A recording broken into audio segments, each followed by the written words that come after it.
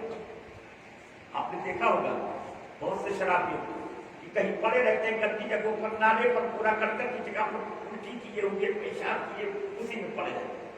کہتے ہم نے دیکھا کہ الٹی کیے ہوئے، کئی کیے ہوئے وہیں پڑا ہوا تھا. تو دل میں ہمارے خیال آیا، حضرت بابا کو کہتے دل میں خیال آیا. کیا خیال آیا؟ کہ ہم لوگ بلا بجے آئے، کاہے اس کا منہ دیکھا، کاہے اس کے پاس آئے. ہم کو آنا نہیں چاہیے تھا. لیکن کہتے جیسے ہی یہ دل میں خیال آیا تو آواز آئی، اللہ رب العزت نے فرمایا اے قطب سنو، اگر میں صرف نیکوں کی ہی حفاظت کروں گا تو بروں کی حفاظت کون کرے گا؟ کہتے اس کے بعد اس کی آنکھ کھل گئی، اس کی آنکھ کھل گئی تو اس نے مرا ہوا اژدہا اپنے بغل میں دیکھا تو اس نے فوراً پینے سے توبہ کر لیا۔ بابا کتب کہتے اس نے توبہ کیا اور اس کے بعد اس نے 50 حج پیدل چل کر کے کیا۔ اللہ تعالیٰ نے اسے اپنا محبوب بنا دیا۔ میرے بزرگوں دوستوں، کہنا یہ ہے کہ ایسا ہے جو شرابی ہو، بدکار ہو، برے ہو تو چاہیے کہ ان کی اصلاح کی جائے، ان کی جیسے ہمارے مولانا صاحب نے، ہمارے وکیل صاحب نے اس کا بیڑا اٹھایا ہے کہ ہم برائیوں کا خاتمہ کر کے اپنے نوجوان، اپنے بچوں کی اصلاح کی پوری کوشش کریں گے۔ اور انہوں نے یہ بھی ارادہ کیا ہے کہ ہم حکومت حیدرآباد سے، جیسا کہ ابھی انہوں نے عرض کیا، پرزور اپیل کرتے ہیں کہ حکومتی سطح پر اس پر پابندی لگا دی جائے، اس لیے کہ اس سے نوجوانوں کی زندگیاں تباہ ہو رہی ہیں، نوجوانوں کی زندگیاں تباہ ہو رہی ہیں۔ کیا بتاؤں میرے بزرگوں دوستوں، میں نے ایک بار دیکھا ہمارے علاقے میں ایک نوجوان تھا شراب پینے کا عادی تھا۔ ایک بار اتفاق سے، میری بھی نوجوانی کا وقت تھا، اتفاق سے میں کہیں سے آیا تو دیکھا کہ مدرسے کے سامنے وہ جو ہے کھڑا ہوا تھا۔ جیسے اس کو میں نے دیکھا، یہ میری چھڑی ہے، میں چھڑی لے کے ہمیشہ سے چلتا ہوں۔ آج کی میں نے صرف یہ ارادہ کیا کہ مصطفیٰ جانے عالم کی سنت ہے، اس لیے چھڑی کا استعمال کیا جائے، ہمیشہ سے یہ کرتا رہا۔ چھڑی ہوا کیا میرے بزرگوں دوستوں، اس وقت باہر ٹرک ایک گاڑی کھڑی ہوئی تھی، وہ جیسے ہی مجھ کو دیکھا تو ٹرک کے پیچھے چھپنے لگا۔ میں نے ڈنڈا اٹھایا، اپنی چھڑی اٹھائی اور اس کو دوڑایا تو بہت دیر تک آؤں۔ میں نے کہا سنو تم مر جاؤ گے، تمہاری جو حالت ہے، ڈانٹ کر کہا اب کیا بتاؤں۔ اس کے بعد بس کچھ دنوں کے بعد، 2-4 دن کے بعد فوراً میرے بزرگوں دوستوں کو ایک ہی بات نہیں کرو، یہ دیکھیے یہ میری کرامت ہے، اس نے اپنی حالت ایسی بنا لی تھی۔ جو شراب پینے والے ہوتے ہیں ڈاکٹروں سے پوچھیے، ان کا پھیپھڑا خراب ہو جاتا ہے، ان کا کلیجہ خراب ہو جاتا ہے، ان کا دل خراب ہو جاتا ہے، روحانی طور پر، باطنی طور پر ان کا دل تو کالا ہو ہی جاتا ہے، لیکن جسمانی طور پر بھی ان کا دل، ان کا پھیپھڑا ڈیمیج ہو جاتا ہے۔ معلوم ہے کہ نہیں؟ شراب پینے والے جو زیادہ پینے لگتے ہیں ان کا پیٹ خراب، پیٹ کے اندر کھیاپڑی پڑ جاتی ہے۔ اکثر میں نے بہت سارے لوگوں کو دیکھا ہے جو شراب پینے والے ہیں وہ بے موت پڑ جاتے ہیں۔ اے میرے بزرگوں دوستوں، میں کہنا یہ چاہتا ہوں کہ شراب بہت بری بلا ہے۔ اور ابھی جا رہا ہوں کسی شراب کو منع کرنے کے لیے، کیا ابھی بڑی بری بات سن لو میرے بزرگوں دوستوں، شراب پینے والے کو آپ پر بھی ضروری ہے، اس سے نفرت تو اسی کرنا نہیں ہے بلکہ اس کی اصلاح بھی کرنا ہے، اس کی اصلاح کرنا ہے۔ حضور سید عالم صلی اللہ تعالی علیہ وآلہ وسلم کا ارشاد پاک سنو، میرے آقا فرماتے ہیں جس علاقے میں، جس محلے میں، جس بستی میں، جس آبادی میں برائی عام ہو رہی ہو اور اگر وہاں کوئی ایسا شخص موجود ہے جس کا اثر علاقے کے لوگوں پر ہے کہ اس کے منع کرنے سے برائی کا خاتمہ ہو سکتا ہے، اس کے روکنے سے برائی ہو سکتی ہے، تو اگر وہ شخص جو قائد ہے برائی کو روکتا نہیں ہے تو اللہ تعالیٰ وہاں عذاب نازل فرما دے گا، اور جب عذاب نازل فرمائے گا تو صرف برائی کرنے والے ہی اس کی لپیٹ میں نہیں آئیں گے بلکہ وہاں جو نیکوکار عبادت گزار ہے وہ بھی اس کی لپیٹ میں آئیں گے، یعنی ان پر بھی عذاب ہوگا، وہ بھی عذاب میں گرفتار ہو جائیں گے۔ بات سمجھ رہے نا؟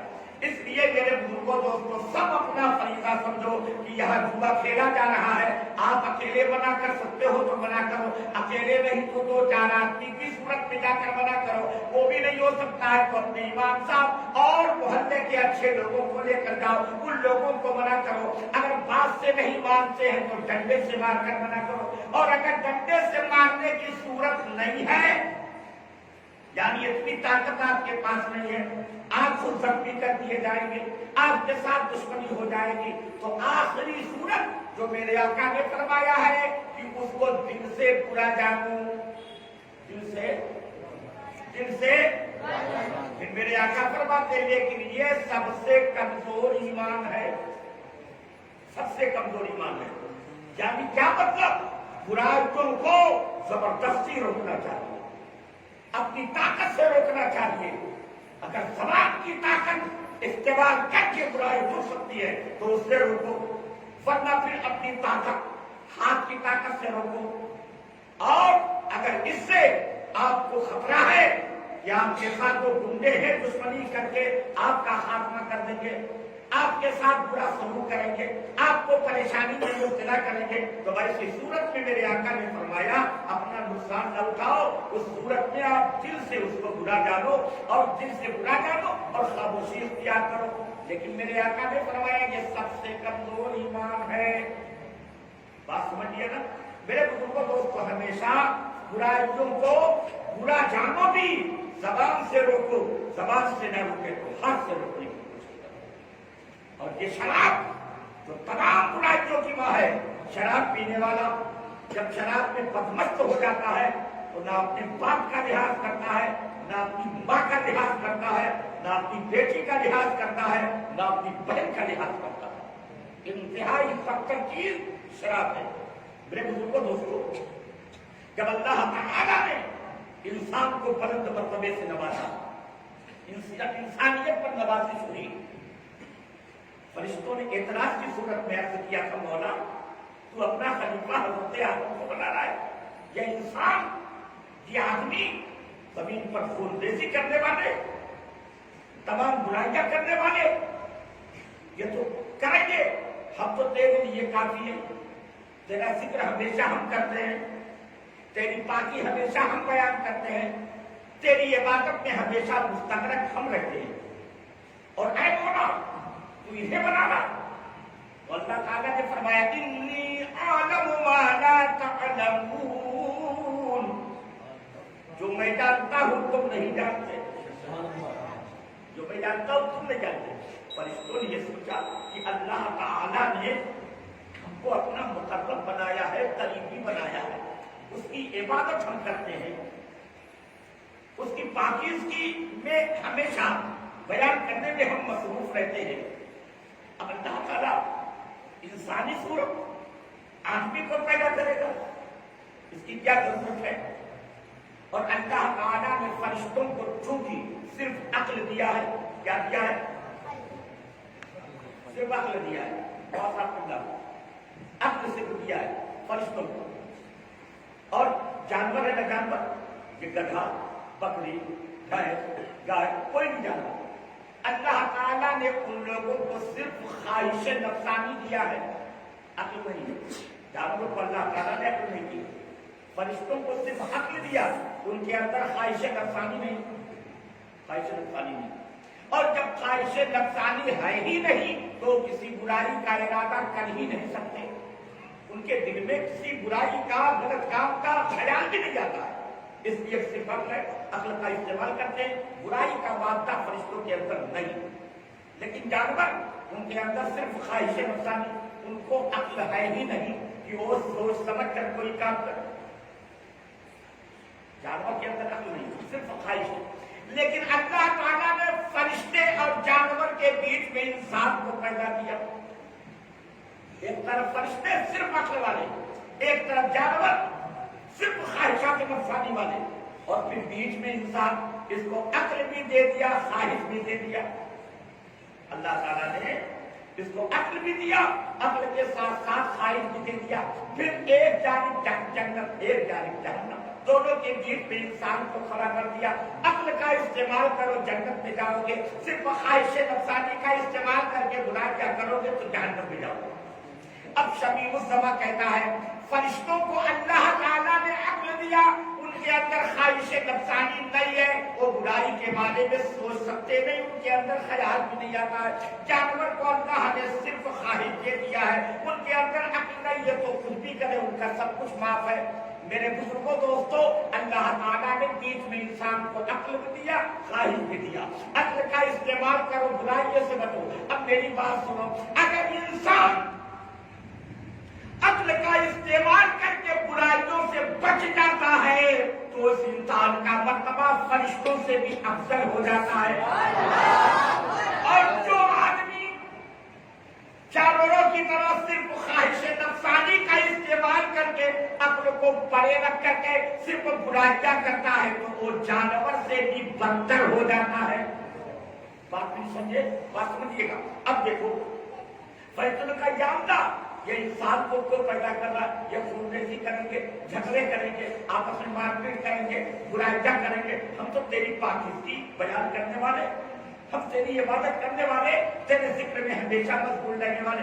اللہ تعالیٰ نے فرمایا میں وہ جانتا ہوں تم نہیں جانتے، ایسا کرو میں تمہارا امتحان لے لوں۔ اللہ تعالیٰ سے فرشتوں نے عرض کیا مولا تم امتحان لینا چاہتا ہے لے لے۔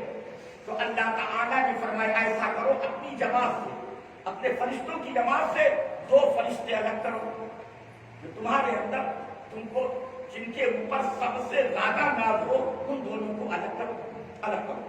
میں ان کا امتحان لے لوں۔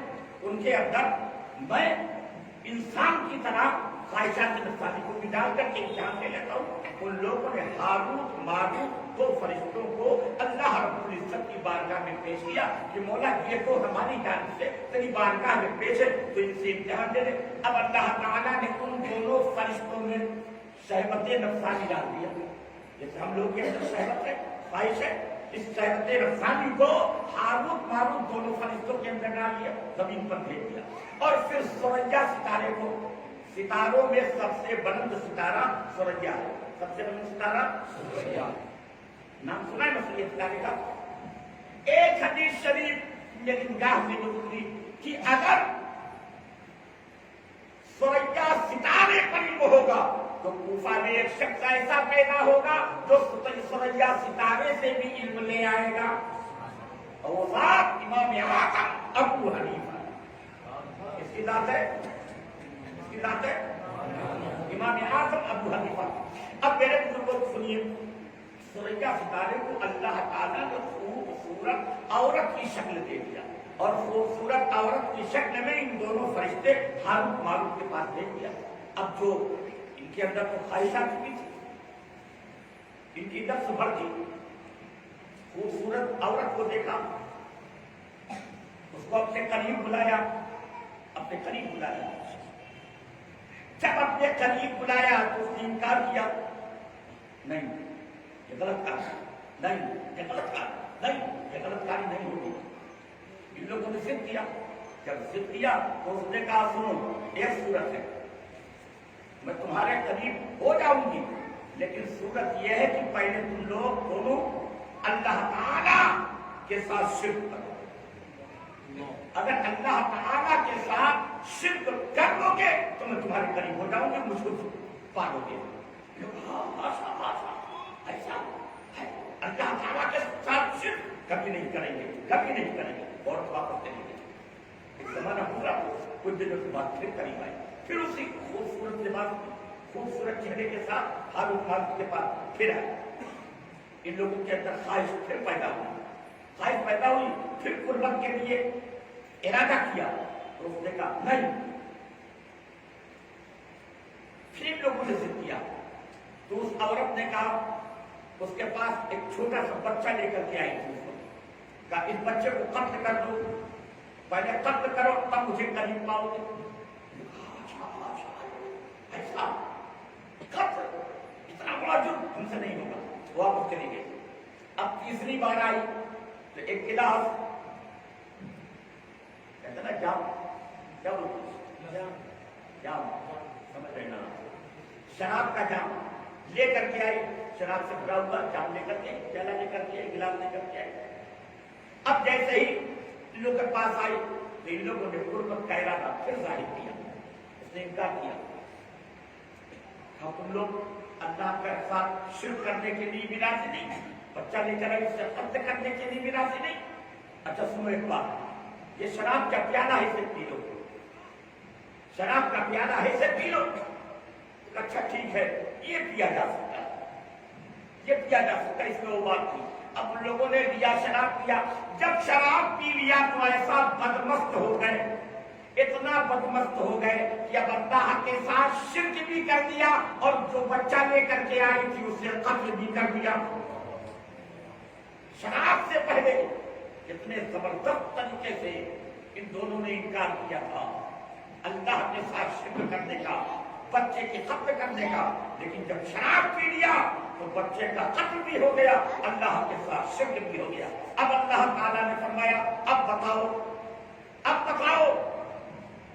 وہ انسان ہے، ان کے اندر عقل ہے لیکن شہوت نفسانی ہے، لیکن وہ تم سے اچھے ہیں۔ اب تم خود بتاؤ آخرت کا عذاب چاہتے ہو یا دنیا کا عذاب؟ جن لوگوں نے دنیا کے عذاب پر رضامندی ظاہر کی تو اللہ تعالیٰ نے عراق میں بابل میں ایک چاہ ہے بابل میں جو عراق میں دریا کے کنارے پر واقع ہے، اس میں ان لوگوں کو مقید کر دیا گیا۔ اے میرے بزرگوں دوستوں، میں یہ کہنا چاہتا ہوں کہ شراب کو جو ام الخبائث فرمایا گیا وہ کیوں؟ اسی لیے کہ آدمی شراب پینے کے بعد، میں تو کہہ رہا تھا، وہ اپنے باپ کا نہیں ہوتا ہے، اپنی ماں کی پاسداری نہیں کرتا ہے، اپنے بچوں کی حفاظت نہیں کر پاتا ہے، اپنے بہنوں کے ساتھ اچھا برتاؤ نہیں کر پاتا ہے۔ لیکن آپ کو میں نے دکھایا او فرشتہ جو کبھی کوئی برائی کے بارے میں سوچ بھی نہیں سکتا تھا، لیکن جب اللہ تعالیٰ نے انسانی خواہش اس کے اندر ڈال دی، اس نے اللہ کے ساتھ شرک بھی کر دیا، بچے کا قتل بھی کر دیا۔ اسی لیے اللہ کے پیارے رسول حضور سید کونین صلی اللہ تعالی علیہ وآلہ وسلم نے شراب کے لیے سختی سے ممانعت فرمائی ہے اور اسے ام الخبائث کہا گیا ہے۔ اے لوگوں، شراب سے بچو، دل سے توبہ کرو۔ آپ کے گھر میں، آپ کے علاقے میں، آپ کے خاندان میں، آپ کے عزیز و اقربا میں اگر کوئی شرابی آدمی ہے تو اس کو ہر طریقے سے آپ سمجھا کر کے اس کو مقید کر کے روکنے کی کوشش کرو تو اس کا ثواب اللہ تعالیٰ آپ کو بھی عنایت فرمائے گا۔ یہ بیڑا کن لوگوں نے اٹھایا ہمارے وکیل صاحب نے اور انشاءاللہ تعالیٰ اس ہند بزم رحمت عالم کے زیر سایہ یہ کام ہوگا، اور انشاءاللہ تعالیٰ اگر ان لوگوں نے پورے طریقے سے جیسے دل سے ارادہ کیا ہے اور آپ لوگوں نے ساتھ دے دیا تو حکومت وقت کو بھی مجبور ہونا پڑے گا کہ جو انسان چاہتا ہے، قوم کے لوگ جو چاہتے ہیں اسی کے مطابق حکومت کو بھی کرنا پڑتا ہے۔ اس سے کتنی خرابیاں ہیں، شراب کی وجہ سے کتنی برائیاں ہیں، شراب کی وجہ سے کتنی بدکاریاں ہیں، شراب کی وجہ سے کتنے حالات خراب ہو رہے ہیں۔ انشاءاللہ تعالیٰ حکومت اسے روکنے پر مجبور ہو جائے گی اور حکومت خود روکے گی۔ جب لیکن آپ ایک ہو جاؤ، آپ اکٹھا ہو جاؤ، آپ لوگوں کا ساتھ دے دو، بس میں رحمت عالم کے سایہ تلے آپ اکٹھا ہو کر کے اس کی تحریک کو کامیاب کر دو تو انشاءاللہ تعالیٰ اس کا خاتمہ ہوگا۔ شراب پینے سے لوگ رکیں گے۔ میری گزارش آپ کی ایسے یہ ہے کہ آپ لوگوں کا ساتھ دو اور اللہ تعالیٰ آپ پر، ان پر، ہم پر، سب پر فضل و کرم کی برکھا برسا دے کہ ہم لوگ برائیوں سے روکنے کے لیے تیار ہو جائیں اور اللہ تعالیٰ ہم پر فضل فرمائے کہ ہم لوگوں کے ذریعے سے برائی کو رک جائے۔ درود شریف پڑھیے۔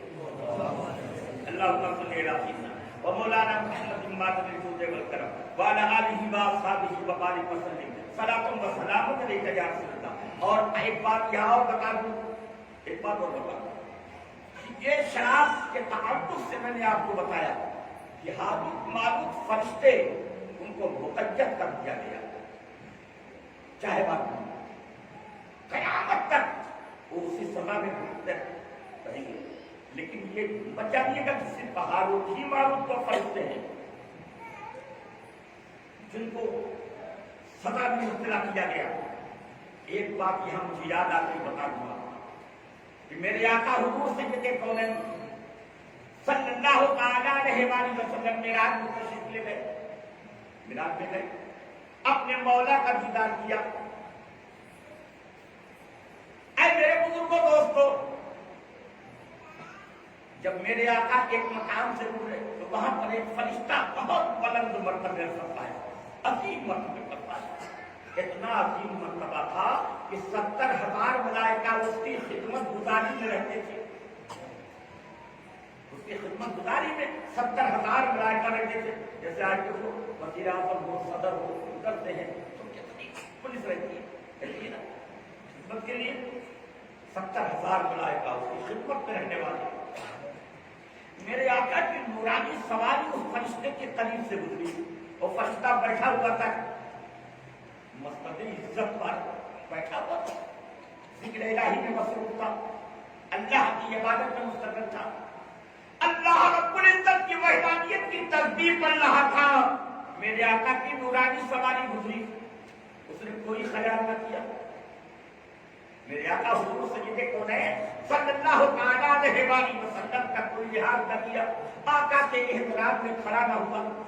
جیسے آج کے بہت سے لوگ ہیں نا، جب صلاۃ و سلام پڑھو نبی پر، عاشق اور دیوانے جلدی سے کھڑے ہوتے ہیں اور جا کر بھی سلام علیہ کا گن گانے لگتے ہیں، مصطفیٰ جان رحمت پہ لاکھوں سلام پڑھنے لگتے ہیں، الصلاۃ والسلام علیک یا رسول اللہ کہنے لگتے ہیں، اور انشاءاللہ تعالیٰ یا الصلاۃ والسلام علیک یا رسول اللہ، یا نبی سلام علیک، یا رسول سلام علیک، یا مصطفیٰ جان رحمت پہ لاکھوں سلام پڑھنے کا جو مقام آپ کو ملے گا وہ تو قیامت کے دن پتہ چل ہی جائے گا، قیامت کے دن پتہ چلے گا۔ میرے آقا خود فرماتے ہیں جو مجھ پر درود پاک کی کثرت کرنے والے ہیں، قیامت کے دن جب پرسرات سے گزریں گے تو پرسرات ان کے لیے روشن ہو جائے گا، یہ مرتبہ ملے گا۔ میرے آقا فرماتے ہیں جو مجھ پر دنیا میں زیادہ درود و سلام پڑھنے والے ہیں، قیامت کے دن وہ مجھ سے زیادہ قریب ہوں گے۔ بات سمجھ لینا، اب سنو۔ اور فرشتہ بیٹھا رہ گیا، کھڑا نہ ہو سکا، نہیں کھڑا ہوا۔ میرے آقا معراج میں گئے، نوازش ہوئی، میرا سے واپس ہو گئے۔ کچھ دنوں کے بعد ایک مرتبہ حضرت جبریل بارگاہ مصطفیٰ میں حاضر آئے، عرض کیا یا رسول اللہ آج تو میں نے ایک عجب معاملہ دیکھا، ایک عجیب بات دیکھی۔ میرے سرکار نے فرمایا جبریل تم نے کیا دیکھا؟ حضرت جبریل نے عرض کیا یا رسول اللہ آج میں مقام کوہ قاف سے گزرا تو وہاں میں نے ایک فرشتے کی رونے اور چلانے کی آواز سنی۔ فرشتہ رو رہا تھا، چلا رہا تھا، گریوزاری میں مصروف تھا۔ میں قریب ہو گیا، میں نے اس فرشتے سے پوچھا تم تو فلاح ہو، تم کو تو اللہ تعالیٰ نے اس قدر نوازا تھا کہ 70,000 ملائکہ تمہاری خدمت میں رہتے تھے، تم یہ مقام ذلت میں کیوں، یہ گریوزاری کیوں، رونے کی وجہ کیا؟ تو اس فرشتے نے عرض کیا جبریل معراج کی رات تھی، آپ بھی اللہ کے پیارے رسول کے ساتھ تھے، میرے آقا میرے طرف سے میرے پاس سے گزرے، میں عبادت الہی میں مصروف تھا، میں اپنے آقا نبی دو جہاں کا احترام نہ کر سکا، یعنی مصطفیٰ جان عالم کی عزت کے لیے میں کھڑا نہ ہوا، تو اللہ تعالیٰ نے میری اس ادا کو اتنا ناپسند کیا کہ مجھے اس مقام افضل سے اس کار مسلط نے گرا دیا۔ میں رو رہا ہوں کبھی سے، توبہ کر رہا ہوں، سنوائی نہیں ہو رہی ہے۔ اے جبریل آپ میری جانب سے بارگاہ مولا میں عرض کر دو، سفارش کر دو کہ اللہ تعالیٰ میری اس غلطی کو معاف کر دے۔ تو حضرت جبریل نے عرض کیا مولا اس سے غلطی ہو گئی تھی، معافی چاہتا ہے، میرے مولا تم معاف کر دے۔ تو اللہ تعالیٰ نے فرمایا اے جبریل اس فرشتے سے کہہ دو کہ اگر وہ چاہتا ہے کہ اس کی غلطیاں معاف کر دی جائے، اگر وہ چاہتا ہے کہ اسے پہلے والے مقام پر پھر فائز کر دیا جائے، اگر وہ چاہتا ہے کہ پہلے کا رتبہ پھر اس سے حاصل ہو جائے، تو اس سے کہہ دو میرے محبوب پر ایک مرتبہ دل سے درود پڑھ دے، میں اسے پھر وہی مقام دے دوں گا، میں اسے پھر وہی عزت دے دوں گا، میں اسے پھر وہی شان دے دوں گا۔ تو میرے بزرگوں دوستوں پھر اسے جبریل کہتے یا رسول اللہ میں نے دیکھا کہ فوراً جیسے ہی اس نے درود پاک آپ پر پڑھا، دیکھتے ہی دیکھتے اس کے باہر آ گئے، اس کے پر آ گئے، اور میرے دیکھتے ہی دیکھتے وہ اڑ گیا اور اڑ کر کے اپنے مقام اور شان پر پھر فائز ہو گیا۔ اس لیے شبیر الزما کہتا اللہ کے پیارے رسول حضور سید کونین صلی اللہ علیہ وآلہ وسلم کے عشق کا دم بھرتے رہو، انشاءاللہ تعالی یہاں بھی نوازش ہوگی، وہاں بھی نوازش ہوگی۔ میرے بزرگوں دوستوں، ایک مرتبہ ہوگا وہ بھی بتا دوں، ایک فرشتہ اور ہے، حالانکہ اس کے بارے میں کہتے ہیں وہ جنات سے تھا، لیکن اتنی یہ بات طے کرتا تھا کہ زمین کا کوئی حصہ اس کے سجدوں سے باقی نہیں، زمین کا کوئی حصہ اس کے سجدوں سے باقی نہیں، زمین پر ہر جگہ اس نے عبادت کی، ہر جگہ نماز پڑھی، ہر جگہ اللہ تعالیٰ کا سجدہ کیا۔ لیکن میرے بزرگوں دوستوں، جب اس نے حضور سید کونین صلی اللہ تعالی علیہ وآلہ وسلم کا نور مکرم جو حضرت آدم کی پیشانی میں رکھ دیا گیا، کہہ دو سبحان اللہ، اللہ تعالیٰ نے فرمایا آدم کی پیشانی میں نور مصطفیٰ ہے، اس لیے ان کی تعظیم کرو، سجدے میں چلے جاؤ۔ کیا کرو؟ سجدے میں چلے جاؤ۔ سارے فرشتوں نے فوراً سجدہ کر دیا، لیکن ابلیس نے سوچا میں اتنا عبادت گزار، اتنا نمازی، اتنا ذکر کرنے والا، میں خاک سے پیدا ان کو سجدہ کروں؟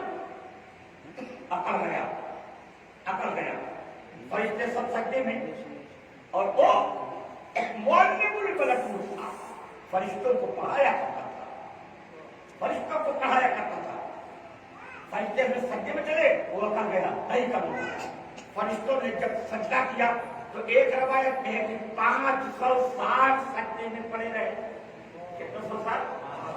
560 سجدے میں پڑے رہے، اور جب سجدے سے سر اٹھایا تو دیکھا کہ ابلیس کھڑا ہے اور منہ پھیلے ہوئے، یعنی اتنی حماست پیدا ہوئی کہ منہ بھی پھیل گیا، یہ نہیں کہ کھڑا رہ گیا، منہ گھما دیا، منہ گھما کر کے کھڑا ہے، اور جیسے ہی فرشتوں نے دیکھا کہ ہم تو سجدے میں رہے، یہ فرشتہ عقل کا منہ گھما لیا اور یہ سجدے میں نہیں کیا، تو کہا اللہ تعالیٰ کا ہم پر فضل احسان ہوا کہ ہم نے ابلیس کی اتباع نہیں کی بلکہ ہم نے سجدہ کر دیا۔ تو فرشتے یہ سوچ کر کے فوراً پھر سجدے میں چلے گئے۔ اس لیے اللہ تعالیٰ نے انسان کو نماز میں 2 سجدہ دیا،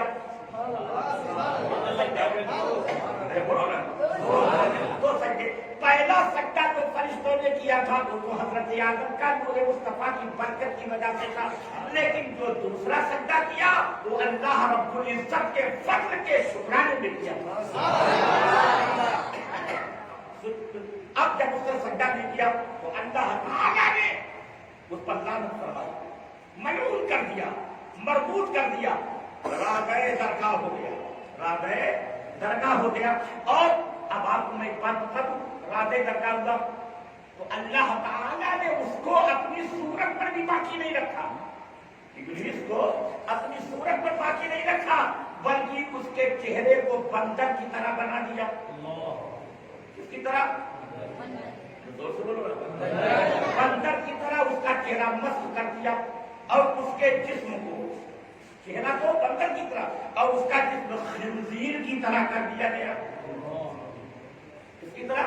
خنزیر جانتے ہیں نا؟ ارے بولو نا، کیا بولتے ہیں؟ سور بولتے ہیں، خنزیر جانتے ہیں نا؟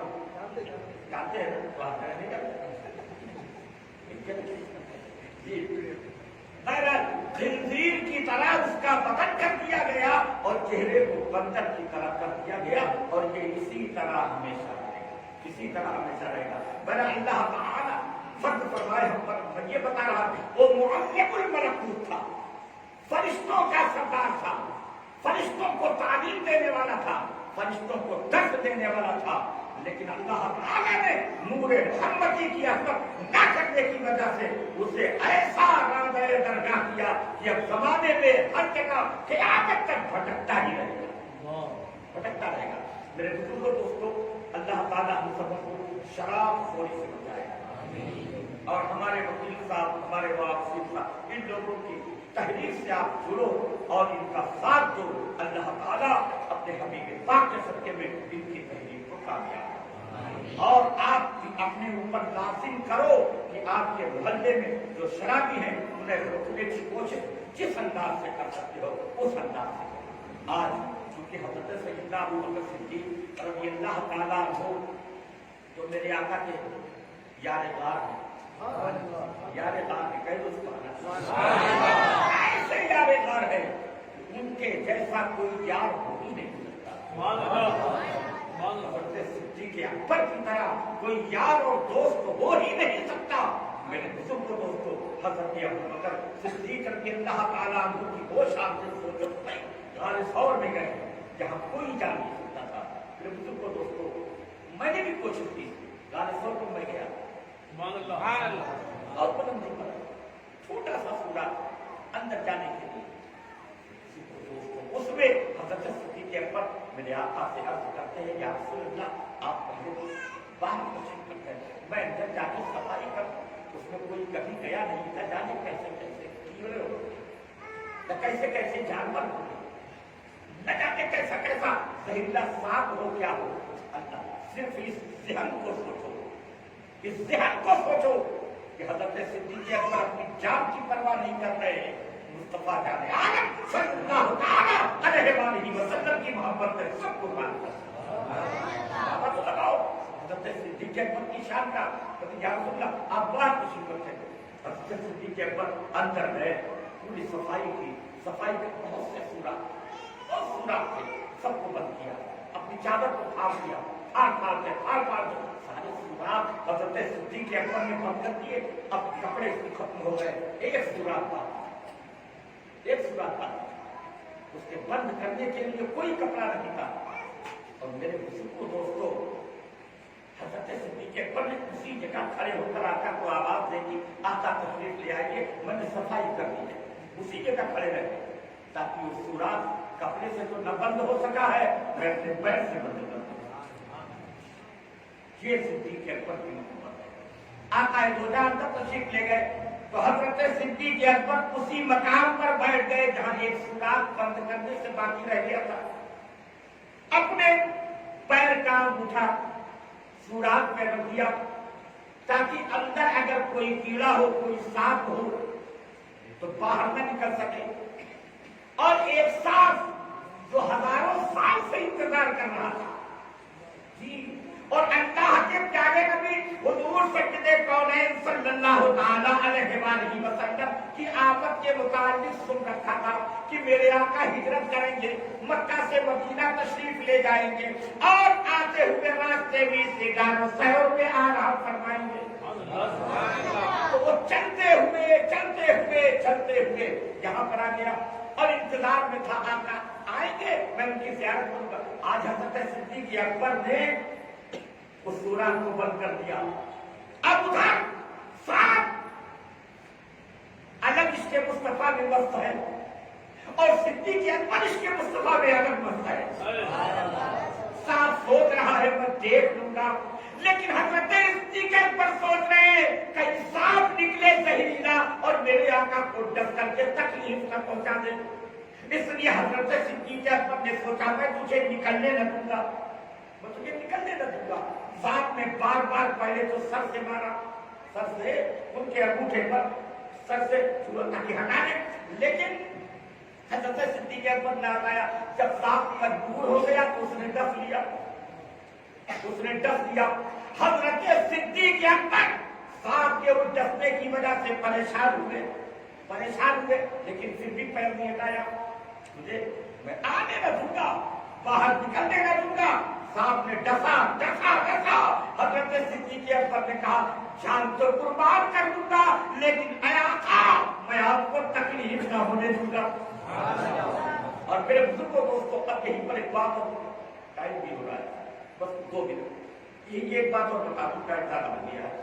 میرے بزرگوں دوستوں، حضرت صدیق اکبر سانپ سے ڈسے گئے۔ میرے آقا حضور سید کونین صلی اللہ تعالیٰ علیہ وآلہ وسلم نے ایک یہودیہ عورت نے بکرے کے گوشت میں زہر دیا تھا، سناوت آپ نے؟ ارے سناوت نہیں ہے، زہر دیا گیا تھا۔ میرے آقا حضور سید کونین صلی اللہ تعالیٰ علیہ وآلہ وسلم کے وصال کے وقت میں وہ زہر عود کرایا تھا، اور حضرت صدیق اکبر کو جو سانپ نے ڈسا تھا اور جو زہر آپ کے جسم میں سرایت کر گیا تھا، تو میرے آقا نے لوہا میں دہن لگایا تھا اور فوراً وہاں کا قبول ہو گیا تھا، لیکن جب ان کے وصال کا وقت آیا ہے تو اسی سنت مصطفی کے مطابق کہ میرے آقا کے جسم میں وصال کے وقت زہر عود کرایا تھا، لوٹ آیا تھا، آج حضرت صدیق اکبر کا وصال ہو رہا ہے تو یہ سانپ والا زہر عود کرایا ہے۔ حضرت صدیق اکبر کی بہت عظیم شان ہے، پھر ان کو اس پر بولتے رہ جائے، لیکن چونکہ آج معاملہ تھا ان کو شراب کے تعلق سے بھی بتانا تھا، اس لیے اس پر زیادہ ہوتا ہے، وقت زیادہ ہوتا ہے۔ اللہ تعالیٰ فضل فرمائے ہم لوگوں کو حضرت صدیق اکبر کا سچا شہدا